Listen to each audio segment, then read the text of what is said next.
Hello guys, this is Syed Yawar Hasan और आज हम बात करने वाले हैं कि क्यों मैं सोए को वर्ल्ड का वर्स्ट प्रोटीन बोलता हूँ। वीडियो स्टार्ट करने से पहले मैं आपको बताना चाहूँगा कि जो लोग भी सोए प्रोटीन लेते हैं और सोया खाते हैं, ये इसलिए नहीं है कि आप सोया ना खाएं, आप वेजिटेरियन हैं, आपके पास कोई सोर्स नहीं है। ये वीडियो सिर्फ एक इन्फॉर्मेशन वीडियो है। आप सुनिए और समझिए कि क्या सोया आपकी सेहत के लिए अच्छा है या नहीं, और फिर आप डिसाइड कीजिए कि आपको सोया खाना चाहिए। तो सोया प्रोटीन में नो डाउट बहुत ज़्यादा प्रोटीन है, लेकिन सिर्फ प्रोटीन है। सबसे पहले पर ये बात करते हैं कि इसकी शुरुआत कहाँ से हुई, ये सोया प्रोटीन कब से बनना स्टार्ट हुआ है। 1960 में जब सीड्स ऑयल निकाला जा रहा था, सोए में से तेल निकाल लेते थे और बहुत सारा वेस्टेज बचता था। अब वो वेस्टेज इतना ज़्यादा होने लगा कि किसने दिमाग लगाया कि अब इस वेस्टेज का क्या करें, क्योंकि सोया बीन्स में से तेल तो निकाल दिया, बचा उसमें तो कुछ भी नहीं, तो उसका करें क्या।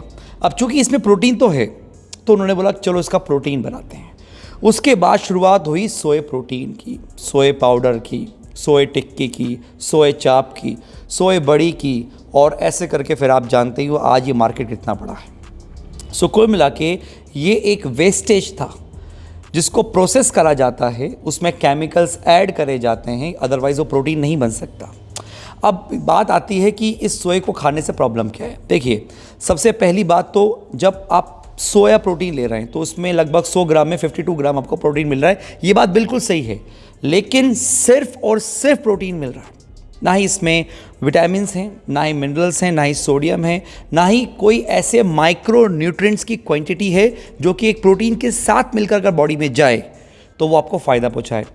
अब अगर आप नीट प्रोटीन खाते हैं, जैसे सोया आप खा रहे हैं, इसमें माइक्रो न्यूट्रिएंट्स नहीं हैं, आप नीट खा रहे हैं, तो आपके इस सोए खाने से आपके लीवर में जो विटामिन्स हैं, जो माइक्रो न्यूट्रिएंट्स हैं, वो ये सोया एक्सट्रैक्ट करेगा, क्योंकि इसमें तो है नहीं, और प्रोटीन को माइक्रो न्यूट्रिएंट्स चाहिए, तो वो आपके लीवर में से लेने लगेगा। और यही एक रीज़न है कि जो बहुत ज़्यादा सोया कंज्यूम करते हैं तो उनके साथ लीवर प्रॉब्लम इश्यूज रहते ही हैं, और उनके जो माइक्रो न्यूट्रिएंट प्रोफाइल रहती है वो हमेशा लैक रहेगी। आप चेक करवा लीजिए अपनी प्रोफाइल, अगर आप बहुत ज़्यादा सोया पर डे खाते हैं तो।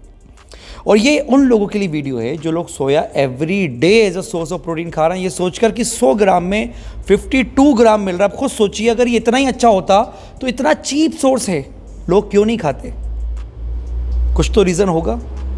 सोए की जगह पर आप other source of protein add करें, क्योंकि अगर आप नॉन वेजिटेरियन नहीं हैं और आप वे प्रोटीन भी अफोर्ड नहीं कर सकते, तो फिर आप कॉम्प्लेक्स फूड खाया करें जिसमें प्रोटीन फैट सब हैं, जैसे कि दाल, पल्सेस हैं, कर्ड है, रोटी है, राइस है ना। इन सब में कुछ ऐसी वेजिटेबल्स हैं जिसमें आपको प्रोटीन मिलेगा।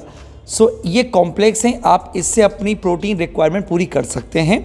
सोए से अगर आप प्रोटीन रिक्वायरमेंट पूरी कर रहे हैं तो एक तो लीवर प्रॉब्लम, और जो दूसरी प्रॉब्लम सबसे ज़्यादा आती है वो आती है कि आपके हार्मोन्स को डिस्टर्ब करेंगे। बट ये प्रोसेस सालों साल के बाद स्टार्ट होती है। 10 साल 12 साल के बाद आप देखेंगे कि ये प्रॉब्लम स्टार्ट हो गई आपको, लेकिन हो गई तो आपने अपने हार्मोन तो डिस्टर्ब कर दिए ना।